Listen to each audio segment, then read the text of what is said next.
Good afternoon, ladies and gentlemen, and welcome to a very special episode of the Co-op Podcast E3 reactions for both the Microsoft Bethesda showcase and the Square Enix Presents showcase, which Gary Swaby told me before this call started was his most anticipated show. So I can't wait to hear what he has to say about that.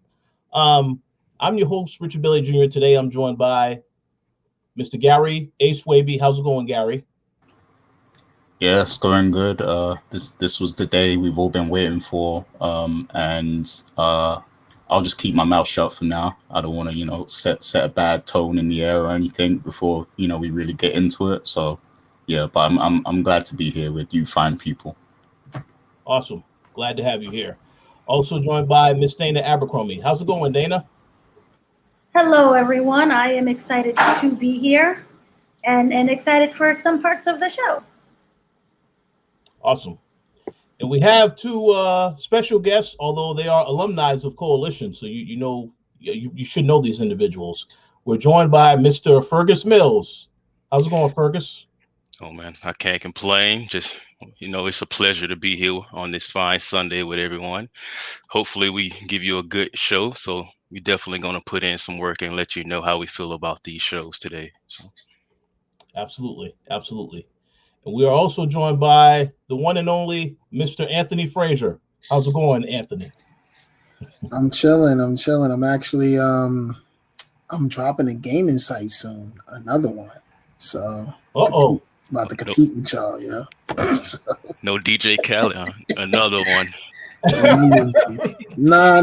It doesn't. It's just a little side project I thought about. So I'm like, let me get back into the gaming mix. I was like, I need to start jumping on podcasts again and stuff like that. Get back in the mix. So thanks for inviting me. Absolutely, we'll speak about that a little bit later. But yes, today we want to talk about the Microsoft Bethesda showcase as well as the Square Enix Presents showcase. So first and foremost, I believe we all saw the Microsoft Bethesda that started around 1 p.m. and ended like right at 3 p.m. It's like, I want to say about 2:30-ish because it's a 90-minute show. So what you see right now is just a quick list of all the games, some that were revealed, some that we got a few updates on, so on and so forth. So I just want to start this show off by asking everybody, we all take our individual turns. First and foremost, what did you like about this conference? And then we'll talk about what you didn't like about the conference. So who would like to go first? Well, I'll jump right in. I'll start with some love.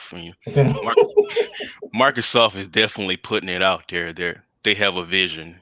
They want to be the platform of choice, even if it's not on your actual system. So with all these studios they got, they're definitely going to be making a great push towards not only taking up the gaming space, but they kind of want to invest in your daily time because they're competing with Netflix. They're competing with sports. They just need to be able to take the time out of your day to make sure you're playing on Xbox. So with all these games they announced, they definitely have an offering for everyone to compete on a mass level. So I'm looking forward to how this actually is going to work out for them. Mm-hmm. Okay. Let's go to you next, Dana. Tell us what you liked about the Xbox Bethesda showcase. Well, they had games. It was game after game, and they took their time, which we'll talk about in another show. But they took their time to show the game and to show the title. I didn't feel like I was just being bombarded with like, here's an image and here's a date and then let's go to the next one. They took their time. It felt like it was really fleshed out, and it was just game after game, and that was a good thing. And for me, the games that stood out were obviously we have I liked obviously Halo. That was interesting what they did there. Far Cry 6. We've seen it so many times though that I just want to play the game. But they showed it again, and I was excited to watch it again because I'm excited overall for that game. I didn't like Slime Rancher. It kind of felt like it was what was that, Splatoon? Yeah. Little Splatoon. Atomic Heart really caught my interest as well. So that was really good. And the Grounded Shroom and Doom update. And Outer Worlds 2, they was very smart with how they did their presentation, which was like, we're not ready yet. So here's some lens flare. Here's a silhouette. So I really liked how they did that. That was smart. Okay, cool. All right, I guess I'll put myself on the spot and I'll go next. There were some things that I definitely liked about the show. There's a couple of games that I did see that I've actually had a chance to check out at previous E3s. And at that point, there was really no release date for some of these titles. 12 Minutes, which is a game that, I recall I went to E3 last year, and that was a game that it was like I would be in a presentation for another game, and that game would be next door, and I would just hear everybody clapping, and it's just a huge reaction from the audience because of that game, because they was playing it in the room right next to me. So I was wondering what was going on with that game. So I'm glad that that's coming out in August, and it's coming to Game Pass. I think a lot of stuff that they announced about stuff that's coming to Game Pass, very good. Back 4 Blood, I think that was a great idea to put that on Game Pass, because anyone that likes Left 4 Dead, they obviously looking forward to that game because it's made by the same people that made Left 4 Dead. So I think for the most part, they had a lot of good things in terms of announcing some things. I will get into the bad things. I'll get into that in the second half of this discussion. But as far as the good things, I'm glad that, yes, as Dana said, we finally got to see some games coming sooner. And then, of course, you have release dates for some games that are further out. But it also looks to me like 2022 is the year where there's a lot of games dropping. So I'm curious to see which of those games are actually going to be successful, because I don't imagine they all will be successful. Oh, go ahead. Can I just say really quickly, I really liked how they hyped up Game Pass. I think this is the way how you sell the console along with the game. And the important part is to sell consoles. And I loved how they kept hyping that up. And it seemed like almost every game that they announced was coming to Game Pass. So that was really smart. And also really quickly, the Chernobyl one. That was interesting because, Chernobyl itself. So. Oh, yeah. That was just weird to have but I am interested in it. Yeah. There's a lot of, one thing I will say is they tried to make sure they cover all bases on the types of games that they have. So that's why I said I'll be very curious if someone looks at the games and they say, oh, I didn't find any game interesting I saw today, because they tried to make sure they covered all bases. But again, there are some criticisms, but I'll get into that in a little bit. Well, I was slightly confused about one thing. Oh, I'm sorry. I said I'm holding my tongue here. I'm ready to jump in with the hate. Okay. Fluffy talk out of the way. They did announce that there was 10 more games coming to Game Pass that would make it 40. So that was separate from the other games that they announced. Like the 10 more games was the ones that's currently on the Game Pass? Yeah. Oh, okay. That's correct. And they actually, one other thing also is that there are going to be 40 game demos on Game Pass starting on Tuesday.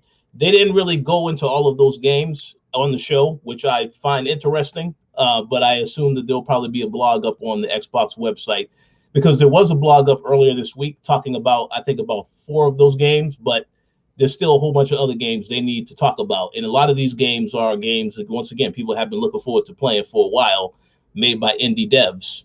So maybe we'll get some more information on that later today. But yeah. So before we get into the negatives, though, we need to hear Gary and Anthony's opinion on the positives of the show. So Gary, would you like to go next? I can jump in real quick. I'm not going to be long. Okay. The positives of the show, I thought it was great. Well, a lot of people complain about the diversity. They said it was a lot of shooters. But I actually like that. Shoot is a lot of diverse shooters. So I'm just saying that. There were a lot of shooters, but they all not really, built the same. They're not the same shooter.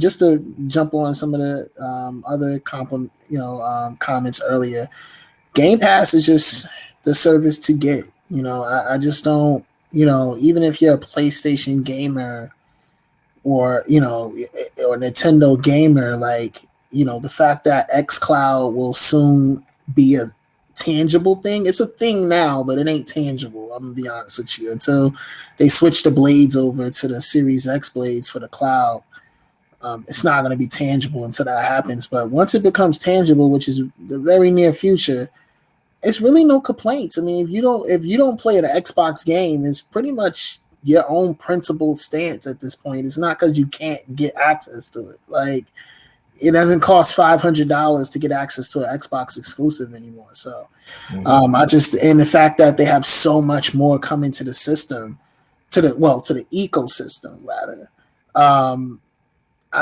To me, I just thought that was a great thing they established today. Absolutely. I agree. And how about you, Gary? The positives. Okay, yeah. So positives. I mean, there was a good mix of different games, I think. So there's something that will appeal to different people, different walks of life, different ages.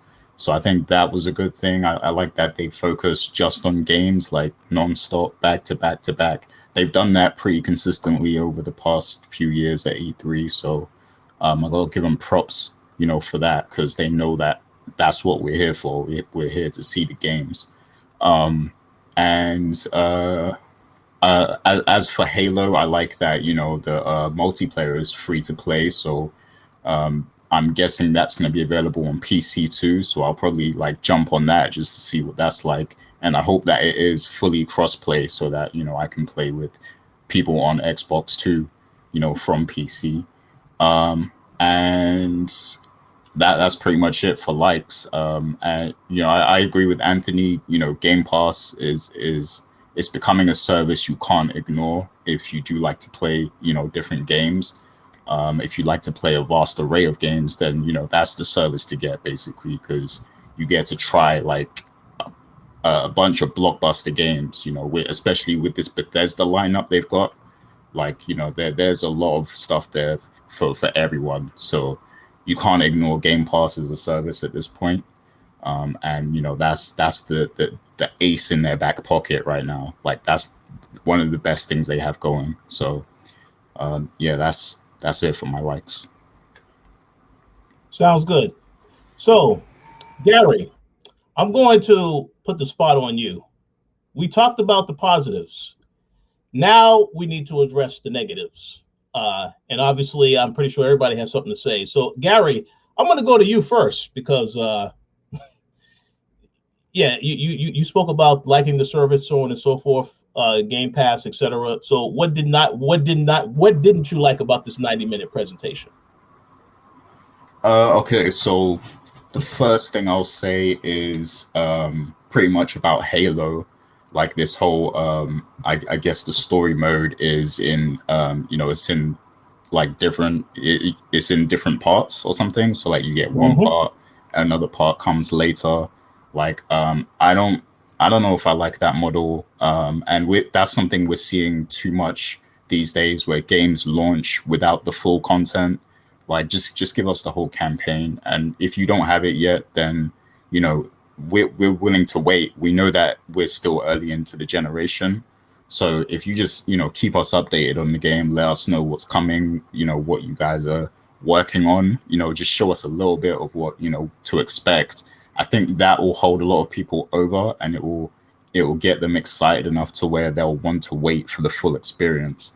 So I'm just a little skeptical about that, the fact that, the whole story is not going to be there when it comes out. Because, the thing is with games like that, it's there's a period where not much is going on in the game. And, some people, there's so many games coming out now that the multiplayer won't keep people there, until the next story episode comes out. So I don't really like that model that much for especially not for a blockbuster game like Halo. So that was the number one thing. And then also, I think just a lot of these games didn't specifically appeal to me. And I'm talking specifically about the exclusive stuff, because sure, games like Yakuza, that, those games appeal to me, but you can play them in other places as well. So I don't know, just a lot of the stuff they showed, it wasn't for me, but that could be a me thing, like not necessarily a bad thing overall. That's probably just like, you know, where I'm at in my life right now.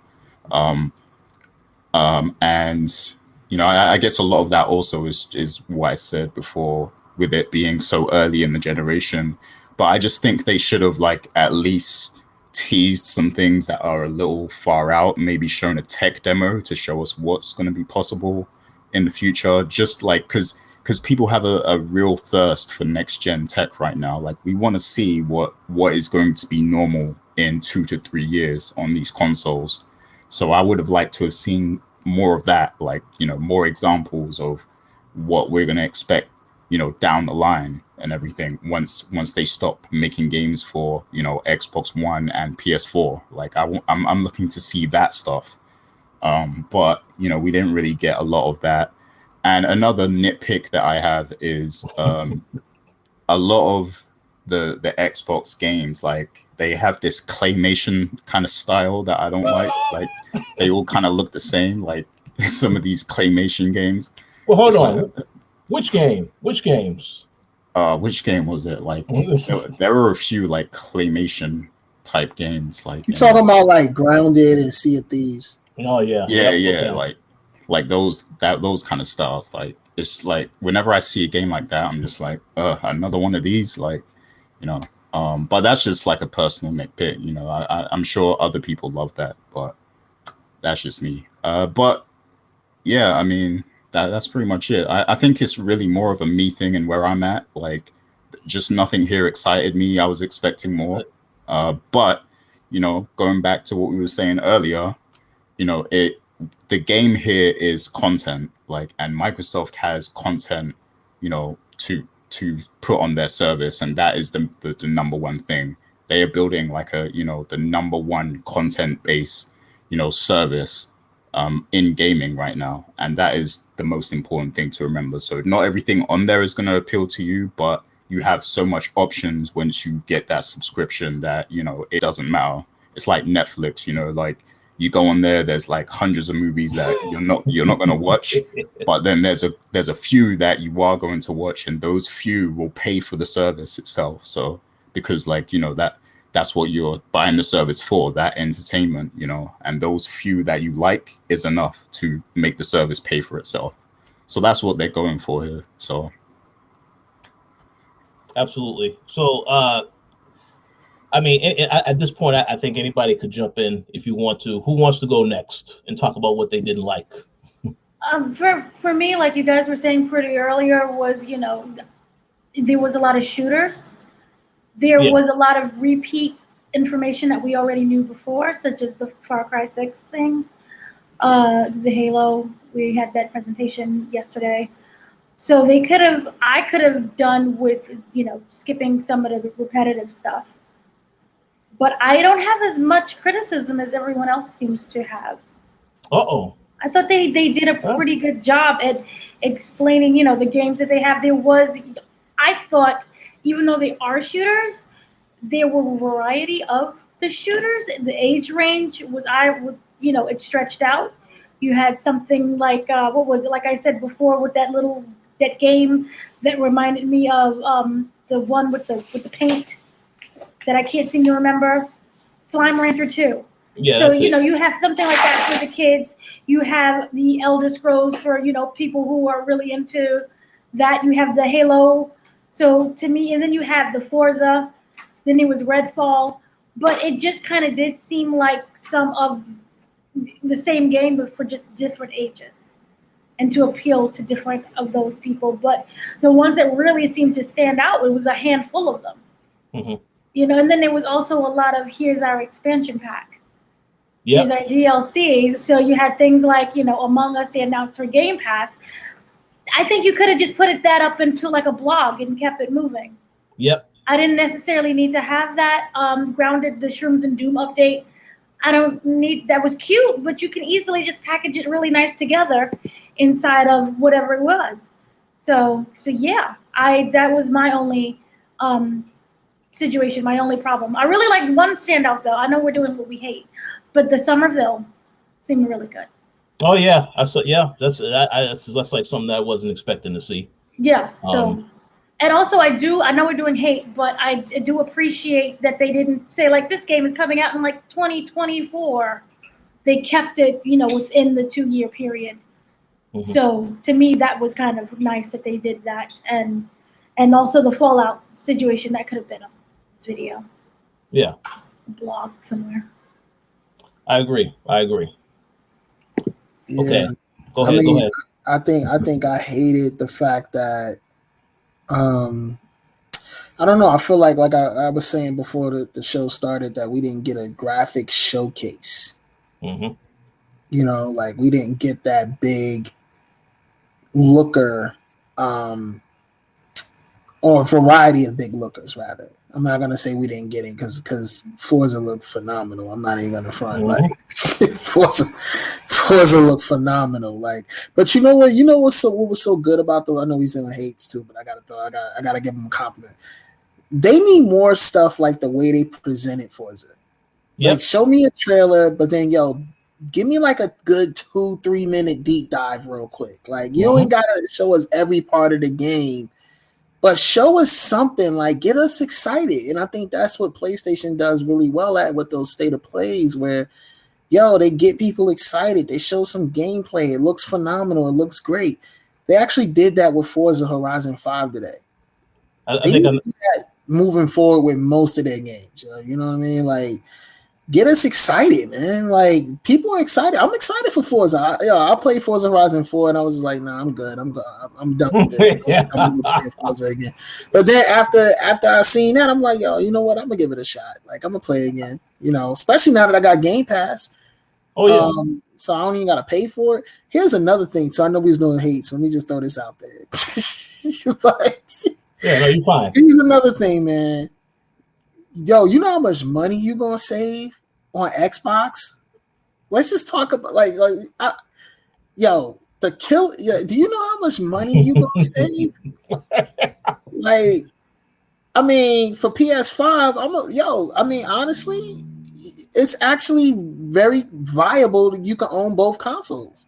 Yeah. Just because if you got Game Pass on Xbox, you're not really spending for both consoles like that. Like, you just get your Game Pass subscription on a Series S or a Series X, and you could just spend your money on PlayStation stuff. That's it. Like, it's very viable to have both consoles. But yeah, those are my hates, man. I feel like, overall, like, I didn't, besides Forza Horizon 5, we didn't really get a big looker. And we just gonna have to wait. It's still a lot of waiting game with Microsoft. Like, even though we feel like we saw a lot of content today, I still feel like we're still waiting because we haven't seen the stuff that they told us about before.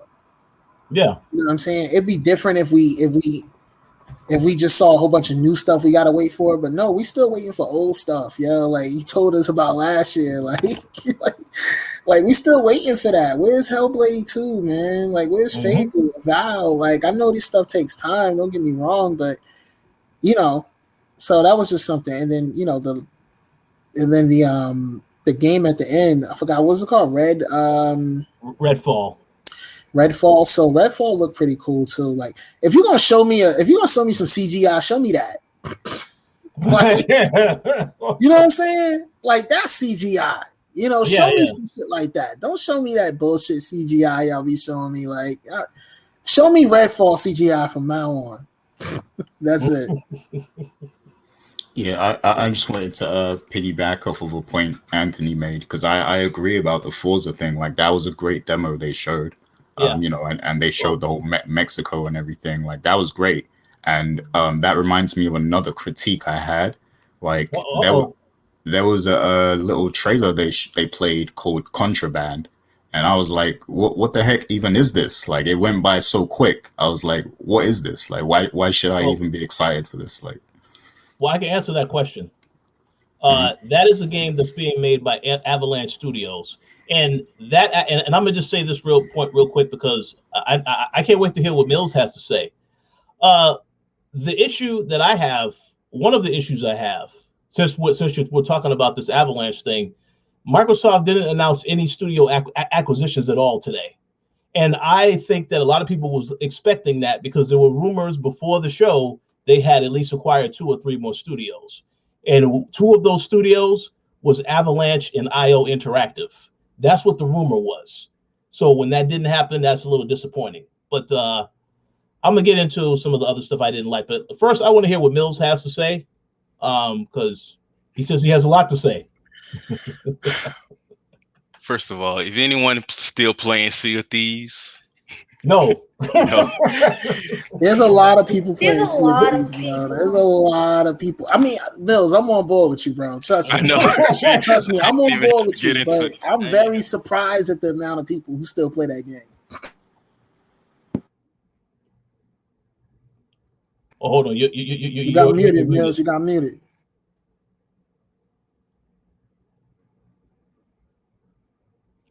All right, can you hear me now? Yeah, you good now. To spend that kind of money to get a name like Disney behind your product is definitely, I think this is going to be a waste of money.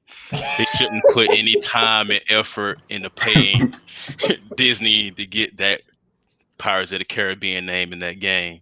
For all those players who play in Sea of Thieves, they didn't ask for that. No one asked for that.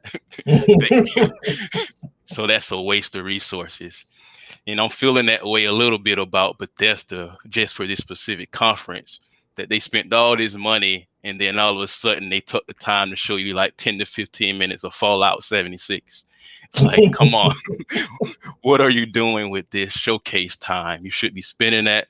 They should have showed more of the Starfield. They should have showed more Bethesda projects, but they definitely took time to show, all right, here's Fallout 76. No one cares about that. I agree. That contraband.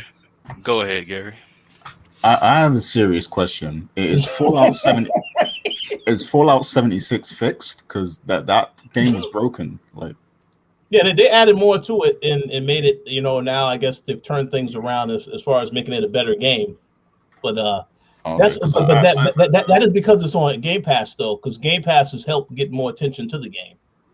Oh well, that's great if they fixed it, because I heard people were getting hacked and all kinds of crazy stuff on that game. Oh yeah. So, yeah, I know I'm gonna get a few shots for calling out Fallout 76, but they should have let that game die a year ago. Straight up. But yeah, when it comes to the Xbox, system, I'm definitely getting the vibes that they're pushing away from the consoles. I mean, it's evident that they want to be the number one, platform for gaming, but they can't tell me why I should have a Series X right now.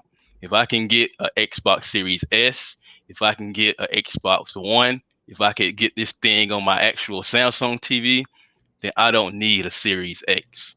It's just looking like a very expensive box right now that doesn't offer any benefits to it. So if they really want to stay in the console market and push their future, they really have to give us an actual reason to have this high-end system. Because right now it's just like, all right, we got this, we got this, we got this, and it's also on PC. It's like, if you want the best gaming experience, you're going to spend the money to play it on PC, not on the Series X. So it's looking real suspect for that to be their flagship system right now. So I agree. When it comes to Battlefield, that shouldn't have had any time on their show. They should have saved that for EA show. It's like, why did they even get this amount of time? I'm a Battlefield fan. I just couldn't understand. They don't have an exclusive contract. They don't have any exclusive content for Xbox, but yet you got them a premier hotspot right there. And we already know that game is multiplayer only for $70. So it's looking real suspect right now. I'm pretty sure it's gonna flop, but hopefully it can try to get a few fans away from Fortnite and Call of Duty but I'm not feeling great about that. So one of you guys are Battlefield fans? Well, I know Gary is a fan. I know he wrote that very controversial article back in the day, talk about Battlefield's better than Call of Duty. So yeah, it was. And I'm not a Battlefield head anymore. I mean, the game looks cool visually, but I'm just like, I can't do the whole military shooter thing anymore. Like, it's too played out for me. But I'm sure it does have its user base, so I'm sure it's going to be a big game once it does come out. It's a bit questionable that it's multiplayer only, but there you go. That's the direction companies are going in now. So I agree it shouldn't have been at this show, though. Yeah, and let me just add in a quick point before you continue, Mills. I agree 100% with your point about it should not have been there. And I also would say that for the same reason, Far Cry should not have been there either. Because if Microsoft has, if it's a situation where these games are coming to Game Pass, then it makes sense to showcase it at the show. Otherwise, that's free advertisement for any platform the game is coming to, including PlayStation. So people will be like, oh, yeah, that game is coming to PlayStation. Why do I need to get it on Series X? So I agree 100%. They should have only had, if you have the third-party stuff that's a console exclusive to Series X, that would have made sense. And your first-party stuff, you shouldn't be showing games that are also coming to the other platform if you don't have any type of marketing deal or it's not on Game Pass. It just doesn't make any sense. Well, maybe they need some blockbuster games, because some of those games I saw, they look like Apple arcade games. It's like, I don't know if I'm going to even take the time to even attempt to play some of these games. Like, we didn't see enough like quality blockbuster games. You don't have to be AAA, Right. but it has to be something that buys you in to even invest in your time into playing. And those smaller games, maybe they'll get their own showcase, but I'm not feeling like those games are going to get any attention. They're just going to be thrown on the system and be like, here it is. Here's a list of games. We hope you click on it. They need their own time to shine. That's true. But I will try to accent just because there's a lot of hype around it. Yeah. But just to piggyback on what Fergus is saying, like, I'm about sick of these top-down, indie looking games. I didn't spend like $600 to play, this top-down shooter where I'm just like, I'm sorry, I just didn't do that. I mean, like, it sounds fucked up, and I don't want to like, be fucked up to the developers who spend the time, making these games, etc. But I don't buy a Xbox Series X to play the Ascent. Like, I'm gonna play it because it's interesting. But I don't buy an Xbox to play that. You know what I'm saying?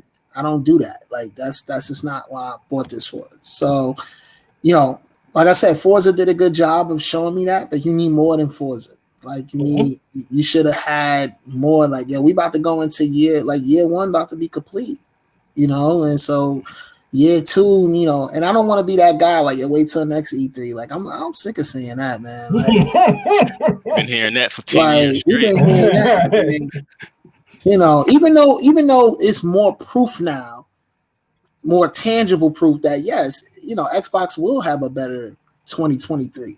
Xbox 2023 will be bananas. Like that. I mean, we can all see it from here. Like, it's gonna be a little crazy, but it's that waiting game. It's like what Fergus said. Like, all right, we know 2023 gonna be wow, but why do I need to have a Series X now then? Like, do I really need it right now? And so Xbox is doing what they doing the smart thing, which is a lot of people are saying, where's Xbox's killer app? Well, its killer app is Game Pass. That's its killer app. Its killer app that's their AAA game. Game Pass is their exclusive. Like, that's, if you want to be honest, like, that's their exclusive. That's what they're pushing. So, I mean, take it for what it is. Like Gary said it earlier, content. That's basically what they're going for. But it's only so long people gonna be like content with just and I guess maybe that's why they're pushing the Series S more now, because Series S is a content box. When you think about it, it's like, hey, it could play these high-end games, but I'm not really investing much money into it. Like, it's $300. So if you're gonna buy an Xbox in 2021, you won't go wrong with a Series S. I wouldn't say get a Series X. I would say get a Series S. Yeah. Well, I can't disagree with that. I had a few comments I was going to make, but I wanted to see, Mills, did you have any other comments you wanted to make first? Yeah, I got a few, but I'll just keep it short. Why did they end the show with this Redfall game? I mean, Yep. Great question. like Yes. that should have, if they really wanted to make a big deal out of it, they would have had some gameplay. They would have had it at close to the beginning of the show. Mm-hmm. But the fact that it was all CGI and he was like, one more thing, maybe he didn't even want to talk about it. He was just like, all right, we got this game. We know y'all, maybe you guys not tired of vampires yet, so here it is.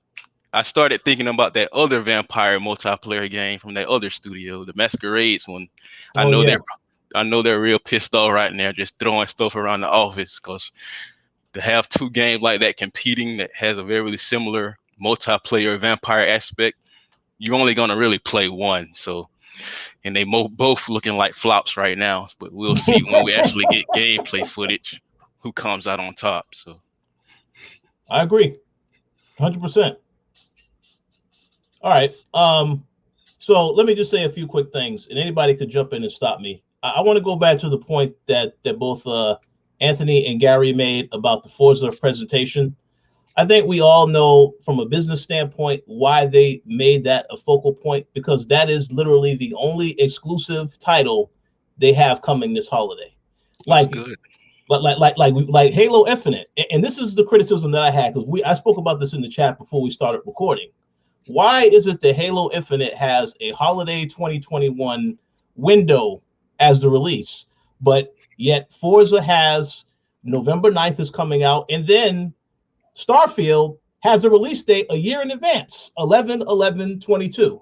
So that tells me, and then also look at how you look at the conference and how these games was positioned. Starfield, the first thing they showed, Halo somewhere in the middle, and then Forza the second to last game they showed. That kind of tells me that Halo is, I don't know, man. I'll be concerned about Halo if I was a Halo fan.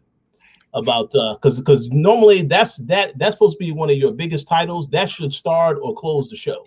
Yeah, Halo was thrown in the middle of the show like some mid, yo. Like it was like they just threw it in there like it was Far Cry. I'm like, what? Like, wait, I thought this was like an opener, or that goes to show you they're not confident. They're not confident in Halo, yo. Like Halo should have had 20 minutes at least of just they're not confident. Heat. And they show no campaign footage. If you notice, it was all like CGI kind of, what would you like, cinematics. Like they show absolutely no campaign footage whatsoever. They're not confident in Halo, yo. And it is what it is at this point. I think the multiplayer is going to come out, is going to do great. Halo is going to be one of those games that gets better over time, but when it launches, it's not going to be all that great. I'm telling you, you're right. Absolutely, 100% right. I agree. That I think is the major criticism I had. I already spoke about the Far Cry and Battlefield being included in the show. I was trying to think if I had any other criticisms aside from that. Yeah. That's the last one. I think again, you both made the point. Well, I think all of y'all made the point that it didn't feel to me like the first party studios. They obviously, it's going to take them a while to finish whatever they're working on, because I was expecting to get like a lot of updates, and there are other studios such as Compulsion Games, which made that game We Happy Few.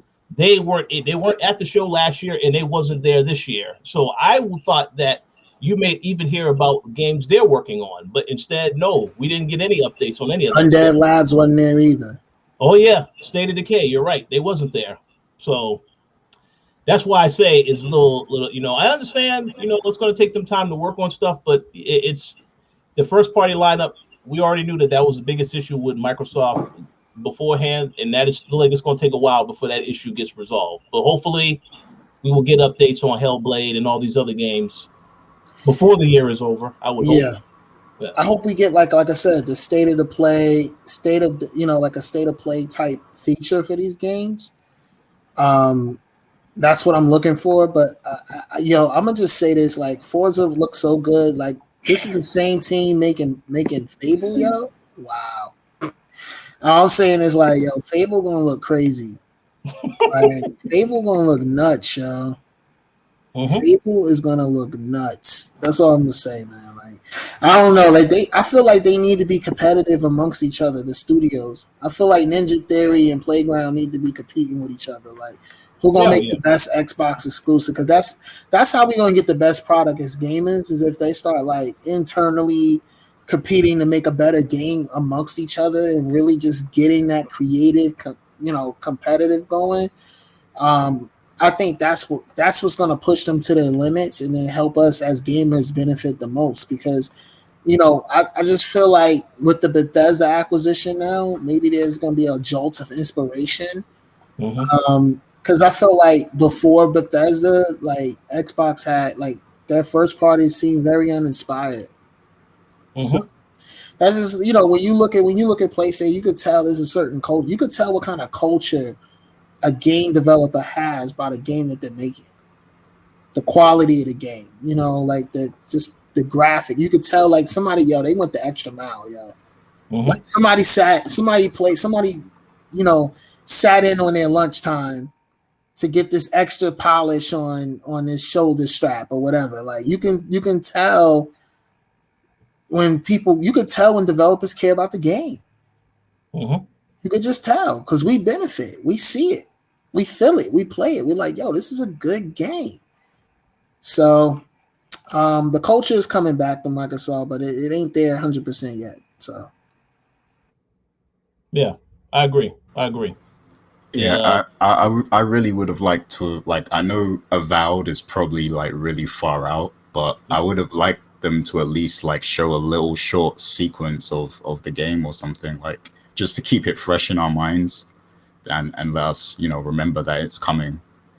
I agree, and I want to say this, and again, I believe Anthony said this as well, or you, Gary, or maybe it was you, Mills. I don't want to talk bad about some of these studios, but I did not. No, I believe Dana said it. I did not want to see Grounded at all, because Obsidian is working on Avowed. So why would you show me this when I know they're working on something that I'm more interested in? That's what I didn't understand. But I guess there has to be an audience for it, right? Because I don't think they're going to just show this game if it doesn't have some type of users that are actually playing it and supporting it. Same thing with Sea of Thieves. They missed, if you were going to show Grounded, they should have kept, for instance, with Flight Simulator. It seemed like all the old games they showed came with some gimmick, right? So Flight Simulator, you had the Top Gun gimmick. I was like, okay, if you're going to show it, at least do that. Sea of Thieves, you got the the Jack Sparrow gimmick. Okay, cool. All right, whatever. I get it. You got some new shit coming. Where was the Honey I Struck the Kids gimmick, yo? Where was that? No, they did that. They did that last year with Grounded. They did that. Oh, so last year. So they shouldn't have showed up this year. Then. Yeah, well, yeah. No, I agree. It's just that no one is talking bad about the game. It's just that when I know a studio is working on a game that I'm a lot more interested in, then obviously I'm going to want to see that instead of this other game, which I thought was that's just to satisfy their deal with Microsoft. Yeah. And stop pushing the accent, yo. Like I'm only playing this game. Playing this game because it's hyped up. It's being hyped up. So I'm like, I literally want to play this just so I can get mad. Like, just so I'm like, yo, why y'all putting so much energy behind this? Like, stop playing with me. Yeah, I agree. And also, again, it bothered me. We don't have any update when it came to the games that's associated with WB. So I have no idea what's happening with Warner Brothers. I'm concerned.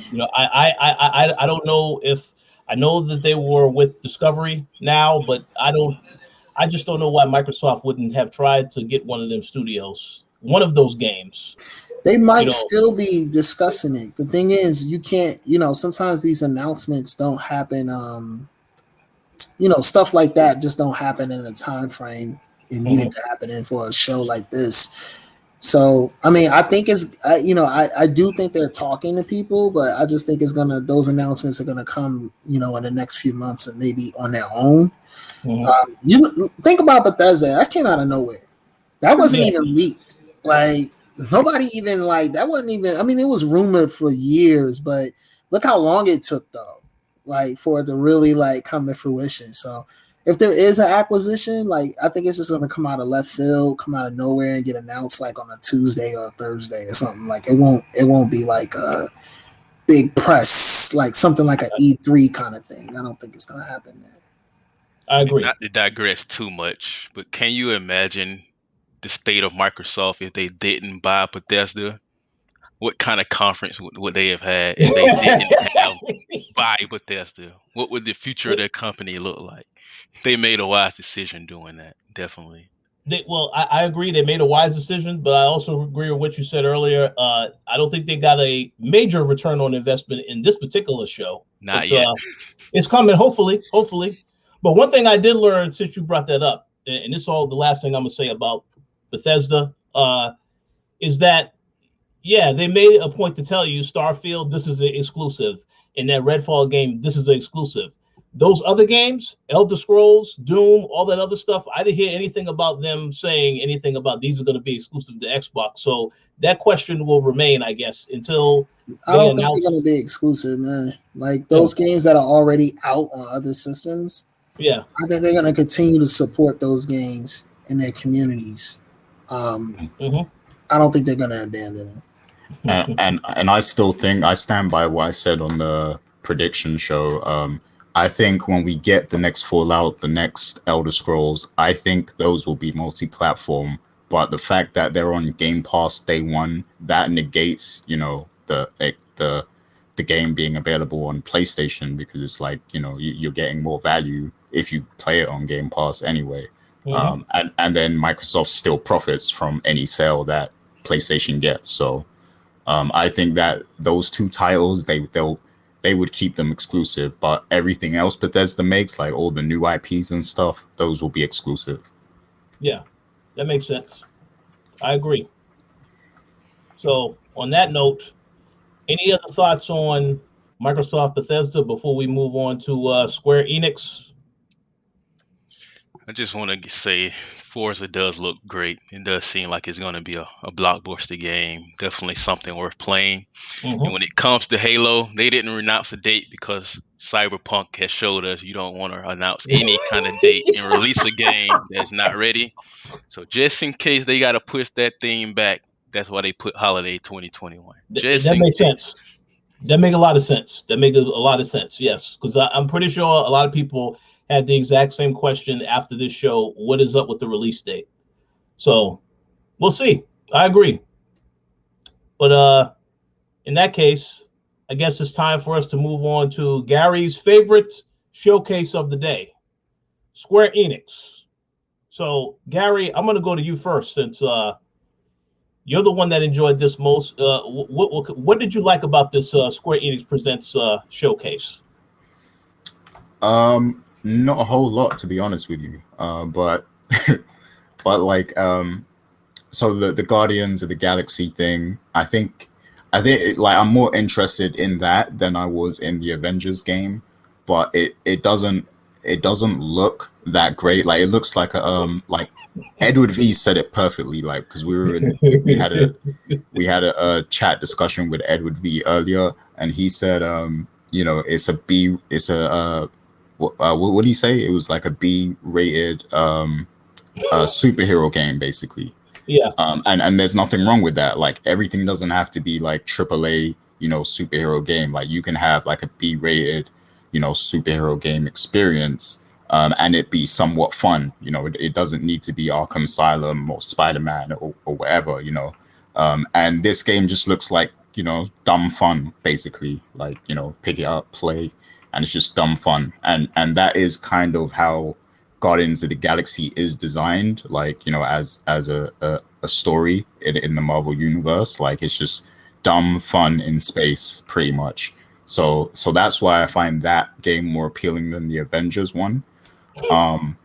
The Black Panther DLC for Avengers, I mean, it looks cool and everything, but I'm just not sold on that game, period. Like they've already failed to grab me with the Avengers game, so I'm not gonna play it. But I'm looking forward to seeing what Dana thinks of it, because I know she's excited for that. So really funny. But yeah, what else was there? Life is Strange. It looks great, but I haven't kept up with that series. Like, I don't even know how many there are. Like, I know there's a lot I haven't played yet. I did play some of the first one, but I just kind of never finished it. I know that those games have a great story. One day I do hope to play more of it, just because it looks like a great storytelling experience. But yeah, I know a lot of fans are looking forward to that. So I'll just say it looks cool. And the Final Fantasy mobile game, like I'm just not interested in mobile gaming. It's great that Square Enix is still continuing to make these mobile experiences. I know there is a market for that, but that market is not me, and I don't think it's a lot of people that I know either. But there is a market for mobile games out there. But what really, like, this is the one thing that has impressed me this whole weekend, and that is, I can't even remember the name anymore, but the Final Fantasy Dark Souls game. What was it called? It's called Stranger of Paradise, Final Fantasy Origin. Strangers of Paradise. Yeah. Stranger of Paradise. Stranger of Paradise. That looks good. Like, now I will not say it looks, as good as a Dark Souls game. Like, I'm not going to say that. But this looks like, their kind of take on, the whole action genre kind of style, where it's like, the timing matters, basically. Like, you have to have great timing and combat ability and everything. I think that, the way they've been moving with the Final Fantasy series in the past few years, they've been wanting to go this more action-paced style, even though it is an RPG, and it still kind of has timed mechanics and stuff, like turn-based mechanics and stuff, but it's more real-time action focused. And I think they've been wanting to make like just a full-on action game like this for a while, and I do think that they could do a good job of it.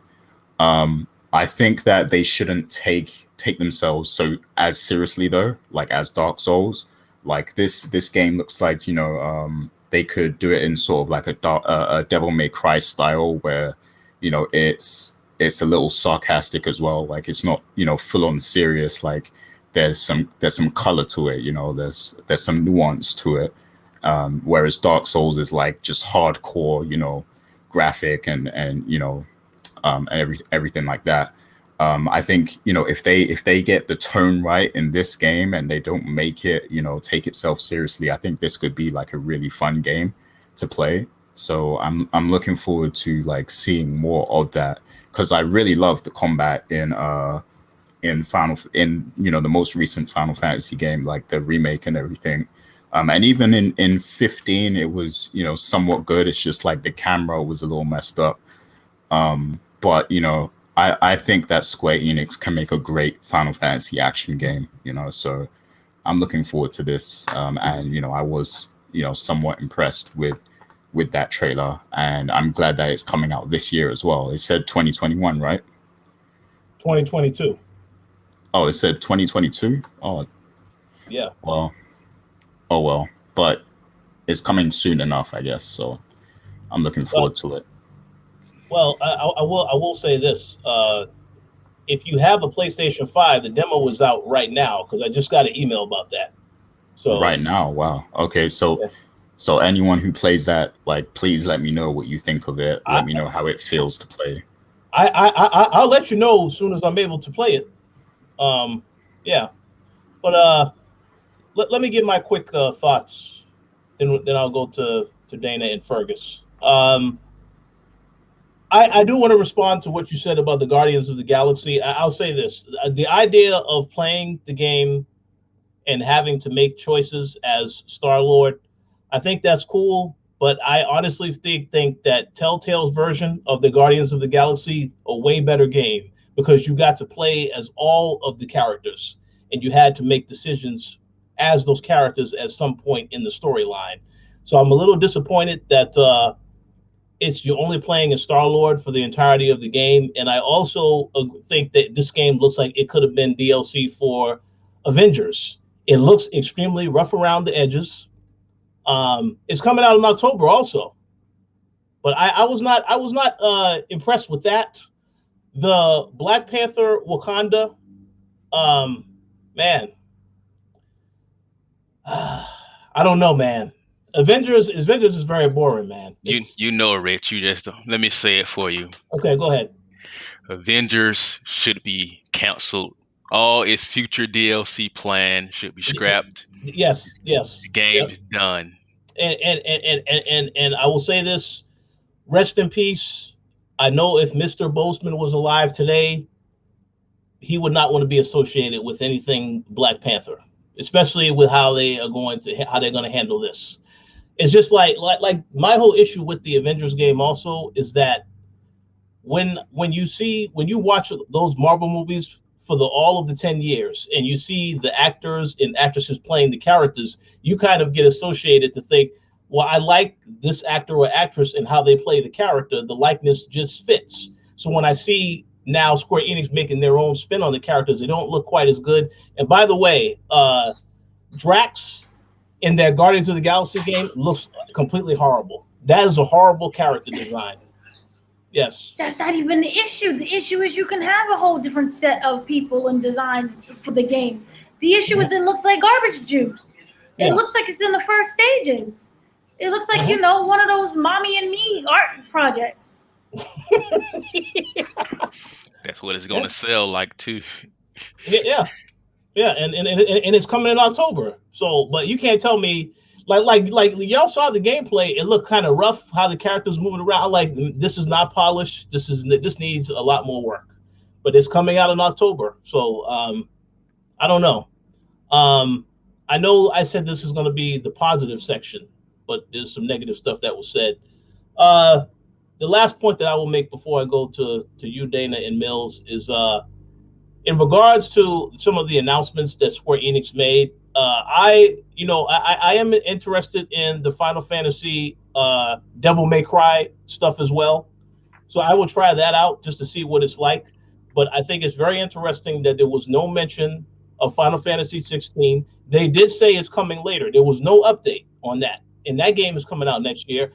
Forspoken, which is supposed to be coming out in January of 2022, nothing mentioned about that. So my guess is that they're going to have another Square Enix presentation later this year, and they're going to talk about some of these games. There's a lot of stuff dropping early next year. Normally when you go to E3, they're talking about games that are coming out within a year of before the next E3. So the fact that wasn't mentioned today, it's like, okay, they must want to spend more time on that later, and I'm fine with that. As for Life is Strange, I don't think they needed to spend a lot of time on that because we had a presentation for that back in March.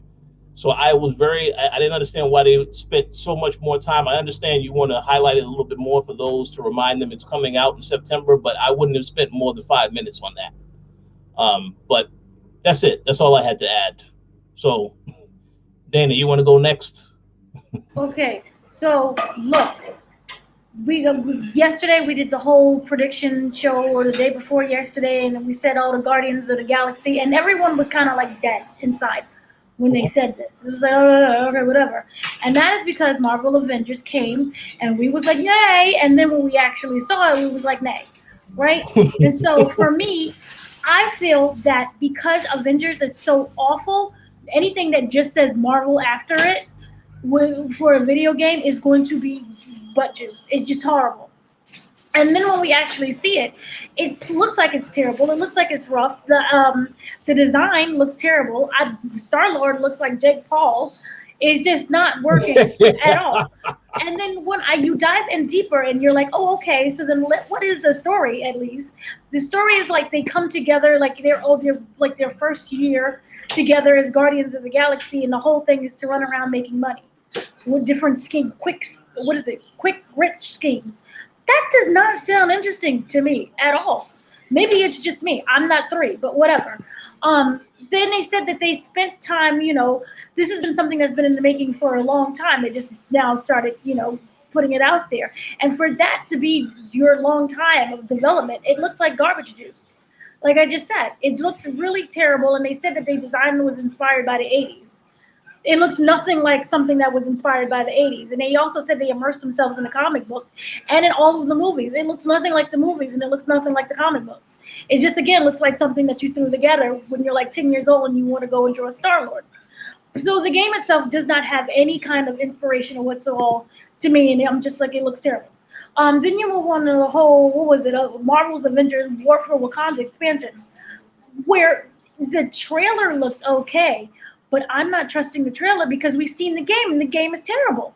So anything else that you want to add on to it? Remember when we did the interview back when they first announced it? This was over at Comic-Con. I think it was the last Comic-Con that before the pandemic, so 2019 maybe? Yeah. I want to say. Mm-hmm. And, everybody was really excited, and I'm sitting there next to Tony, and we're like, okay, it's like we're just getting more deflated as time goes on. And to me, it's like no matter how many characters that you add into it, it's just not going to work at all. So again, Chadwick Boseman, rest in peace, but I'm happy he's not here to see this. All of the Final Fantasy games, if you like Final Fantasy, they had plenty of that. So yay, you had Life is Strange, you had the remastered, and you had the True Colors one. True Colors looks really interesting. The thing with Life is Strange with me is that it always looked like it should have been a movie instead of a game. But if that's what you like, I am not someone who's like a huge fan of that. But yay for those who like it.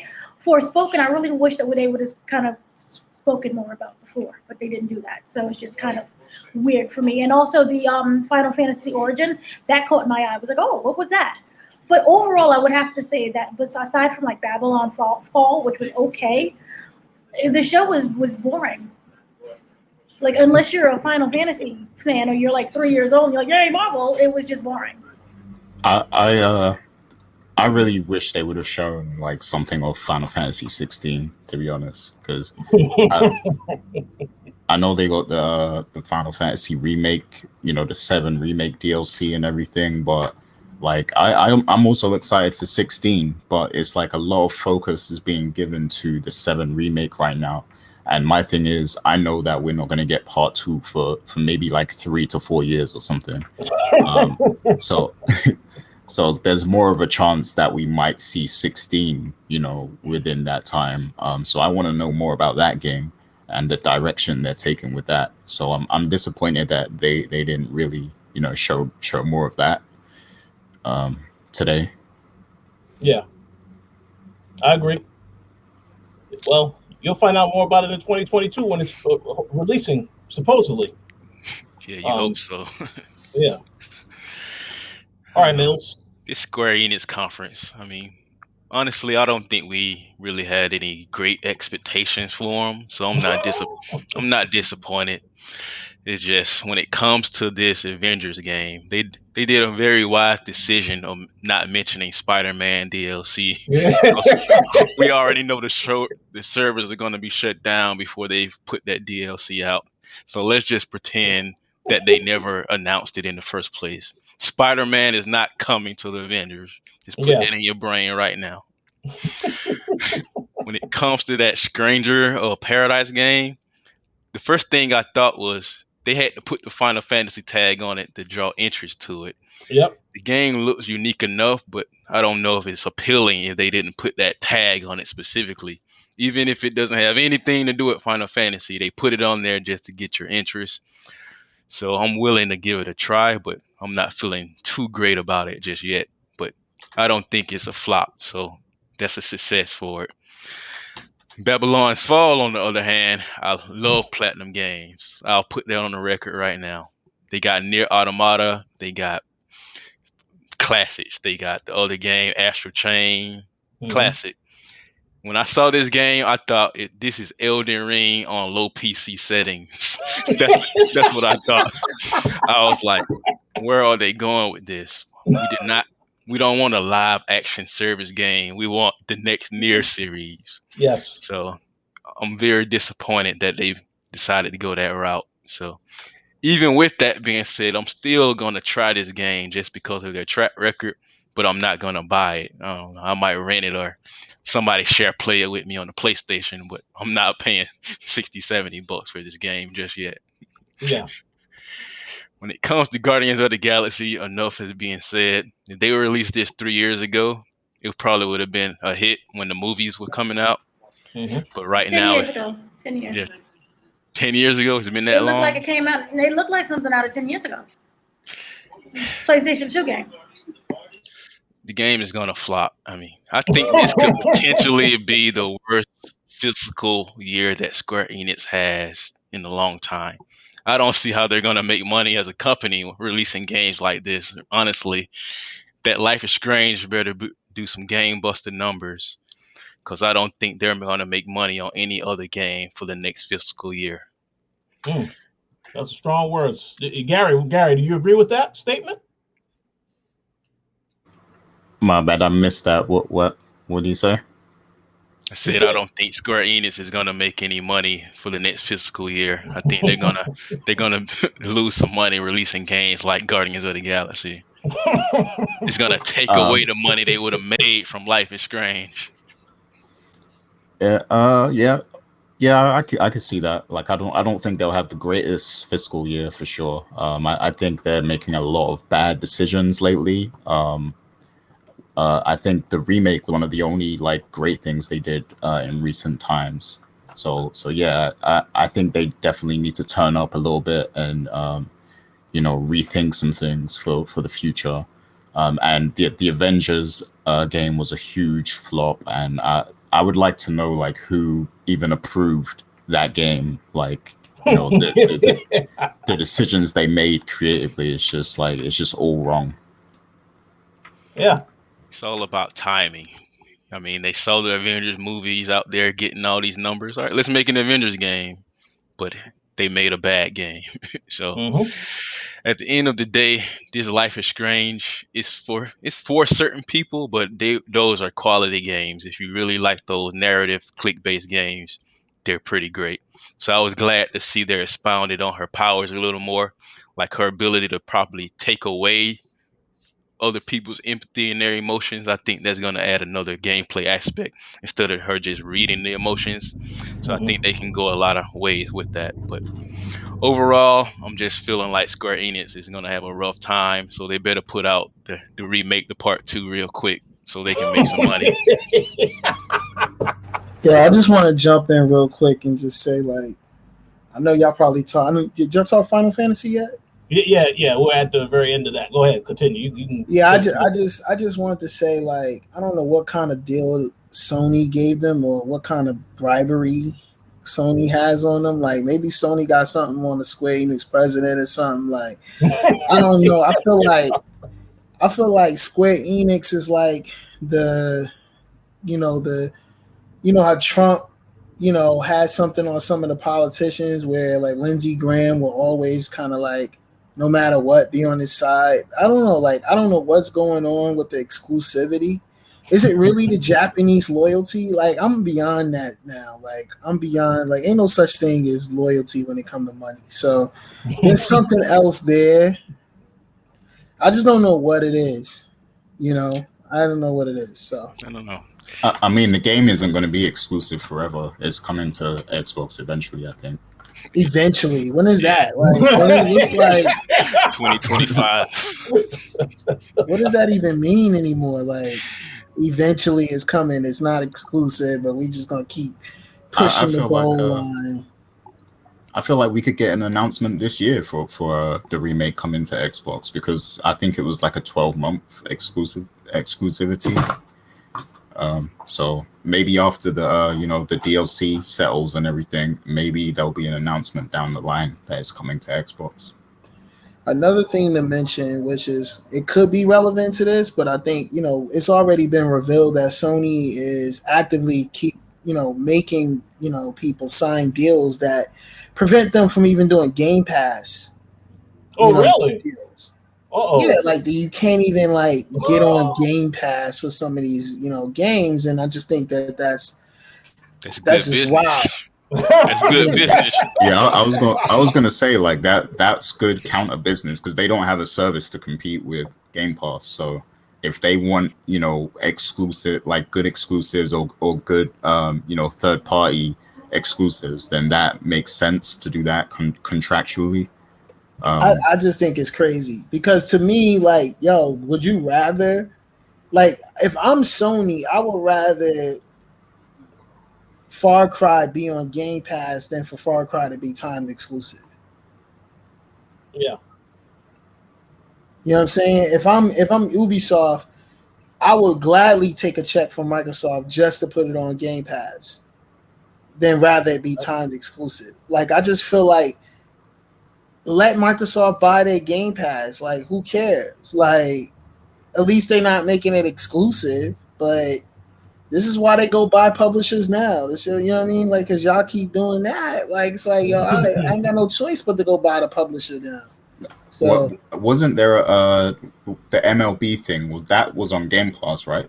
Yeah, it was MLB The Show. Yep. Yeah, like that was like a bad day for Sony. Like that was humiliating for them. Like if you were on Twitter that day, now they're gonna do everything they can to keep every game from ever reaching Game Pass that they can reach just because of that deal. Mm-hmm. But yeah, man, just kind of circle back on Game Pass. It's like, let me start with love again. Game Pass is a great offering. It really does. It's the future. It's going to make sure that gaming stays relevant for the next 10 to 20 years.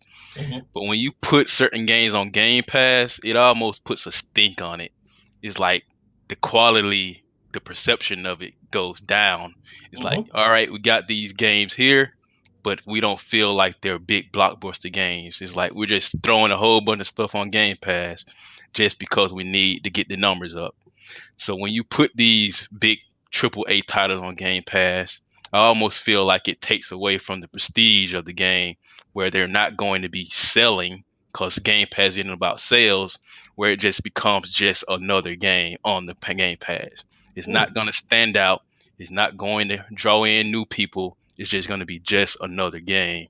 And you just can't throw all these third-party big title games on Game Pass because people come to Game Pass for Xbox first-party exclusives at the end of the day that you can't play on another platform.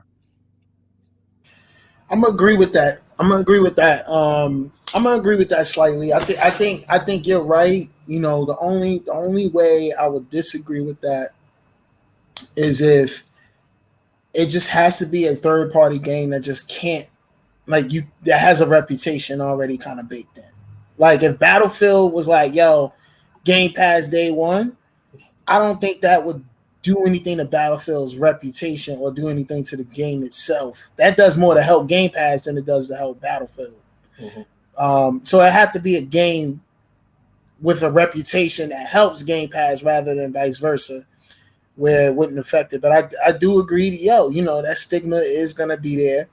But it's not a bad, I don't think it's a bad stigma because Game Pass is already kind of proven to increase sales for game developers, increase, you know, look, I'm not trying to make myself into a Game Pass groupie in a Game Pass commercial here. Like, I'm trying to sound like a commercial, you know, putting all stats and shit. All I'm saying is, like, you know, it's a pro and a con. So I agree with you, Fergus, definitely. I mean, Game Pass is great for developers. It's like we're just going to give you money up front. You don't have to worry about going out here and selling millions of copies. You've already made your money back from the development. So from that aspect, it's going to allow a lot more games to be made. It's just these games are not getting the attention that they deserve, right? That's true. It's just like that's, you know, when you think about Netflix, right? You know, here today, gone tomorrow content, you know. Lupin just came out, which I'm watching, you know, and I'm about to probably finish it up because European seasons is like 2 episodes.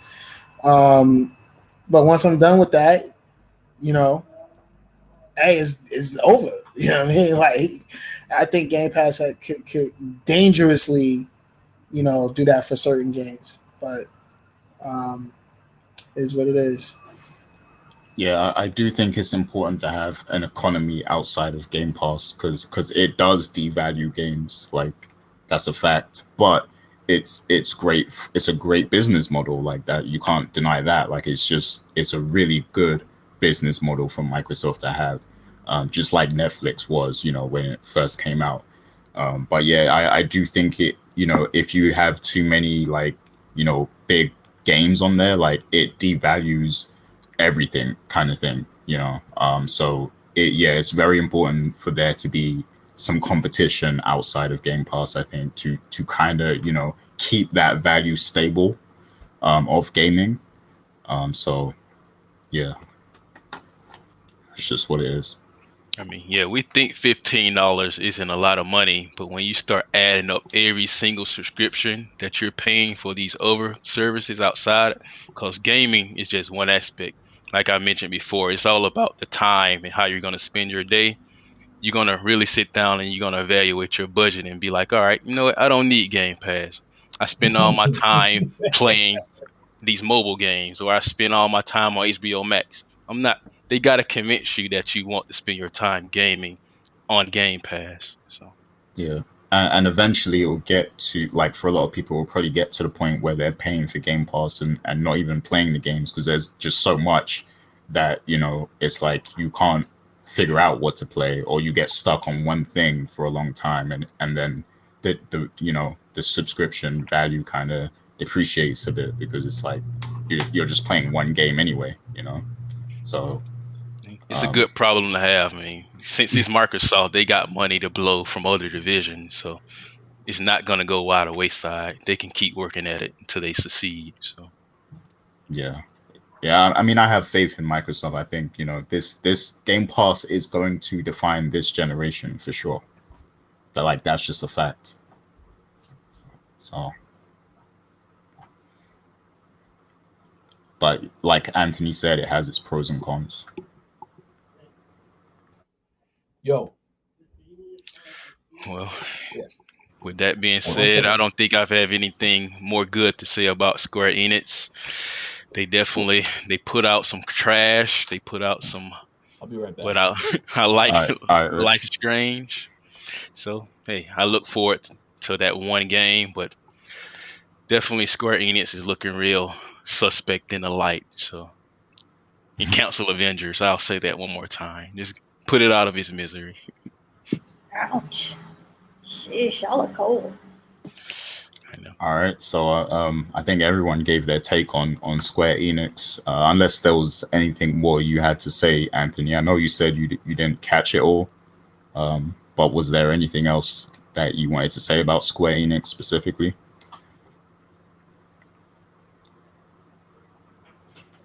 I guess not. So yeah, like, I guess my question is going to be for you guys now, you know, now because Rich kind of had to step away. So there's still, you know, a couple more days left of E3 festivities. There's going to be, you know, some more mini streams and everything. We got the PC gaming show. We got Nintendo still to come. Take-Two is doing a panel. Verizon, Capcom, Bandai Namco, you know, there's still some stuff to come. So I'm going to ask you guys, like, is there anything else that you're, you know, kind of expecting from this E3? And then, you know, we'll end it off by saying, what do you think of this, you know, digital version of E3 overall? So I'll go to you first, Dana. Like, is there anything else that you're, you know, kind of looking forward to seeing in these next few days? Well, the Nintendo should be really good. I'm waiting to hear any kind of announcement or any kind of trailer for WWE 20. What is it? What are we on? 2022. Yeah. So yeah, I haven't heard that or any of the. So I guess EA Play is probably when they'll do everything over sports related. We haven't had anything of that. And like I said, also Nintendo. I'm looking forward to their conference and seeing what's going on with them. Overall, it feels soulless. I miss E3, you know, when it was in person and you have that crowd and you have just this energy overall. It just feels like I'm watching a bunch of videos. And, you know, you just stuck there and that's it. I don't really like this format, but it is what it is. Maybe by next year we can go back to the original and there is, you know, people coming together and they have a full presentation that kind of gets me excited for the game. And we didn't really have that. So it was okay, you know, overall. Okay.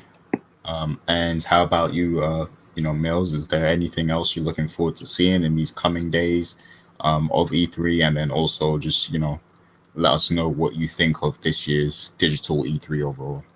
You know, I'm keeping an open mind. I don't have anything that I'm particularly looking forward to because I feel like Nintendo is just going to do what they always do. They might spend an hour on Zelda and hit you with like 3 to 4 trailers of some games that's going to come out 4 years later. So there's nothing to look forward to with Nintendo. Hopefully Capcom announces Monster Hunter World 2. I know people are really looking forward to where they take that series, but I think E3 has done the best that they could under the circumstances. You know, they only get this 1 year to use COVID as an excuse. So we give them a pass for just putting the show together and just giving us an opportunity to come together and, you know, talk about games like we used to. But don't forget, when they did have E3, it was hot garbage. They had all those people in attendance. They didn't know how to get the lines right. People were waiting 2 to 3 hours to play some trash games. So when you get back in person, it's not going to be as great as you thought. But that's when they had the fans. Like when it was And it's back. going to have the fans again. Oh yeah. But when it was like beforehand, it was okay because I remember Richard was there in person and they was like suffering. That's when they did the whole what's the game with the thing and the girl and the arms? I can't remember. I'm having a brain fart. But I remember that they was Bethesda and it was suffering over there because they had to move them from one room to another room and the lines were ridiculous. But, you know, back when they didn't have the fans, that's kind of like the glory-ish days. Yeah, when it was media only, you actually had as media you got to actually like see things, see big behind the scenes things. That was when it was good, but now they kind of switched up the model to where like they're letting in influencers and fans, and there's nothing wrong with that because I know fans want to experience it, but it's just they changed the spectacle of it, I think. And they really didn't know how to behave because I was watching it at home and remember there was that stampede when they first invited the fans that year, and it was that stampede where they were just running in. And it was horrifying to watch. Yeah, like they that's one thing as well. Like if you are going to let fans in, you need to organize things better. Like or like make a specific day that's open to fans, and then the other days are open to medias and professionals. So I think that's how they need to fix that problem. So pretty much they sum it all up. E3, it wasn't a horrible show. I'm glad that it happened, but it's going to be worse next year. I'm calling it now. They're gonna wish they had a virtual format when they let all them people back into that arena next year. So Rich, glad you're back. I kind of took your place a little bit, but I'm gonna pass it back to you in a sec. But before that, I want to ask you, Rich. E3 is not over yet. There's some more stuff coming in the next few days. Yeah. So I wanted to ask you, like, is there anything you're looking, forward to seeing in the next few days at some of these other streams? And then also, just to wrap it up, like, what's your thoughts on this year's E3? The digital version, like how you think it went and everything. So, first and foremost, to answer the question, is there anything else I'm looking forward to? Absolutely not. Today was the day that I was mostly, interested in E3 because the thing about Microsoft is that there are a lot of studios that they have that are working on things that we haven't heard from quite a while. So I was expecting to hear some updates about what these other studios are working on. And the fact that a lot of them weren't even there today, well, that was it. Now there's nothing else to really be excited for. I am aware that there's a Nintendo conference on Tuesday. I don't currently have a Nintendo Switch. I can't think of many reasons for me to have a Switch right now. Could Nintendo have an excellent showcase? Yeah, they can, because I recall one E3 we went to, this was right around the time when they started having the Nintendo Directs. And I think it was a Nintendo Direct that had Metroid and all these other games. That was one of the better Nintendo Directs they've had, even though the Metroid game still is nowhere to be found. So I don't really know too much about what else Nintendo's going to reveal. But to answer the question, no. I understand right now the PC gaming show is happening. So maybe that's something that you might be interested in checking out after to recap and see what they announced. But I only was looking forward to Microsoft today, and I had a little bit of interest in Square Enix. But now that that's happened, I pretty much am done with E3 in my mind.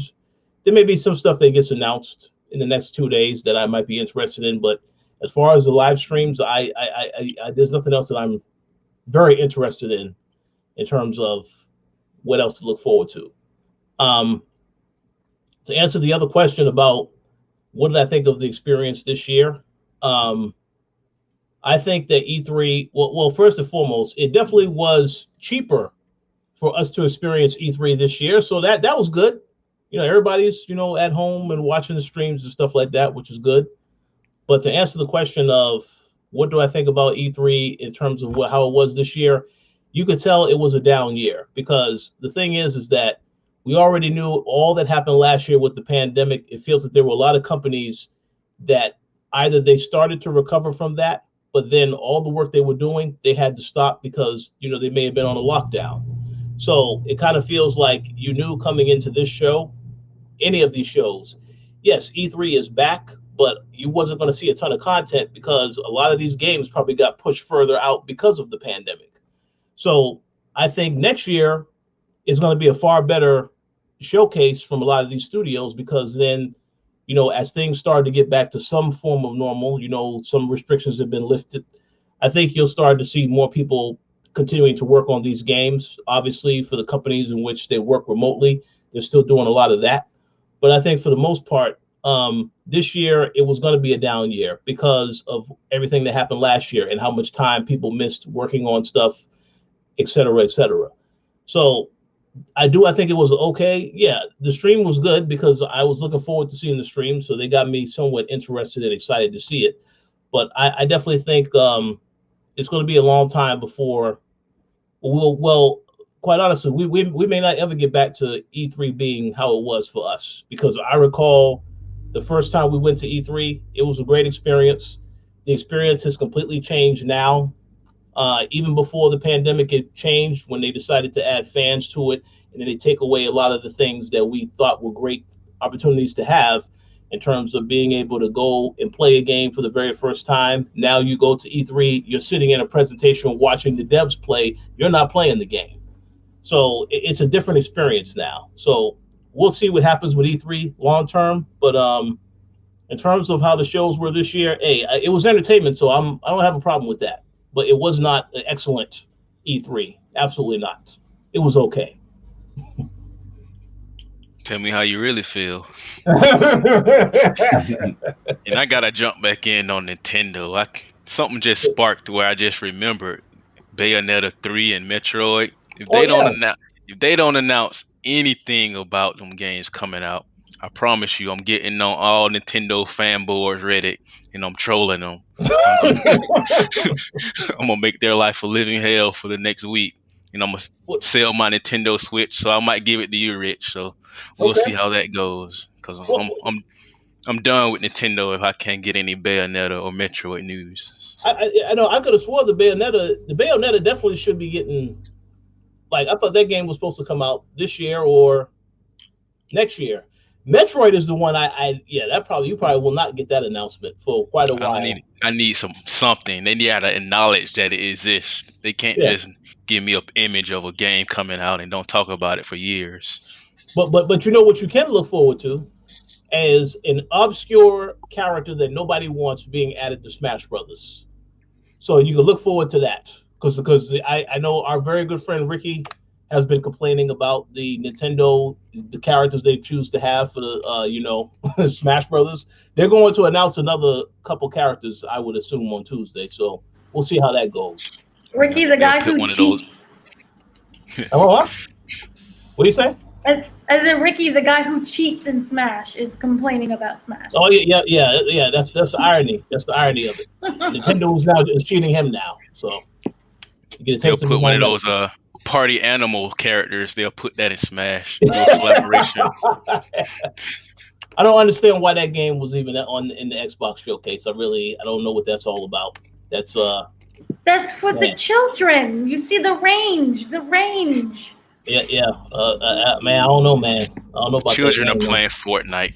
Yeah, That's they what are. they're doing. They're definitely playing Fortnite. So, any other thoughts before we wrap up today's show? No, I know I gave a lot of hate, which is most of it was deserved, so I ain't gonna front on that. But I'm just glad the industry is actually progressing. Games as a whole, it brings a lot of value and happiness to people. So I'm looking forward to what the future of gaming, gives us all. So Absolutely, I Yeah. agree.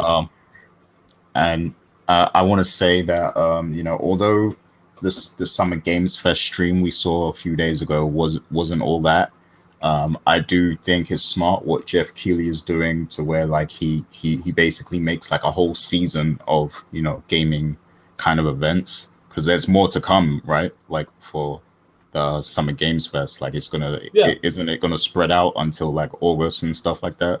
Yeah. So The EA Play event is next month. right.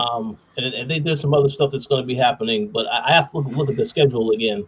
But Yeah. EA Play is still to come, so we'll see what that conference is all about next month.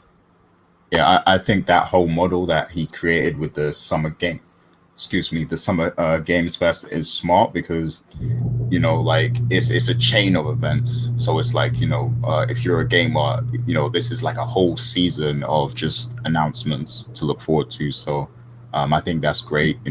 Like even though E3 has come and it's almost over already, like the announcements and the content and everything is still going to continue. There's still going to be a lot more to see. So that's what I'm happy about, and I'm looking forward to what's going to come in the next few months. I agree. Absolutely, 100%. We'll see. So I think that wraps up our show for this week. Definitely want to thank everybody for tuning in, listening to our thoughts on Xbox Bethesda and Square Enix. And now it's time for shout outs and plugs. So Dana, how about you go first? Any shout outs or plugs that you would like to give? No, just to shout out everyone who's been listening to us and who watches our content. And we will have a lot more with gaming. It's not just solely entertainment. We will have a lot more with gaming and interviews and reviews. I know that Richard is working on a lot of reviews, and that will be coming up. And also interviews as well will be down the line as well in regards to the gaming aspect. For the entertainment aspect, we have the Tomorrow War that's coming up with Chris Pratt, and we have Fast 9. The interview is coming up with Tyrese and Vin Diesel and all of the cast, everyone in there. That will be coming up. We also have Loki that will be coming up. We'll have 2 separate interviews with that. We'll have the entire cast of Loki, and then we'll have like some of the video interviews that we'll put up as well. So more stuff coming, and then still with gaming. Absolutely. This is summer. It's like the summer of games, so it's not going anywhere. Absolutely. Agreed. How about you, Mills? Any shout outs you would like to give? No, not one specific person or anything. Just give a shout out to everyone out there in the world. 2020 was a hell of a time to try to survive all the craziness in the world. And it's almost like we didn't take the time to appreciate what we had before the pandemic. We took advantage of a lot of things, but now it's time to get back into appreciating life. Gaming is just one aspect of it, but take time to hang out with your friends, hang out with your family, even after this pandemic stuff. There was probably a lot of lessons to be learned from this. So let's move forward as a better people. So I agree. Very, very well said, sir. Yes, 100%. Well said. Yeah.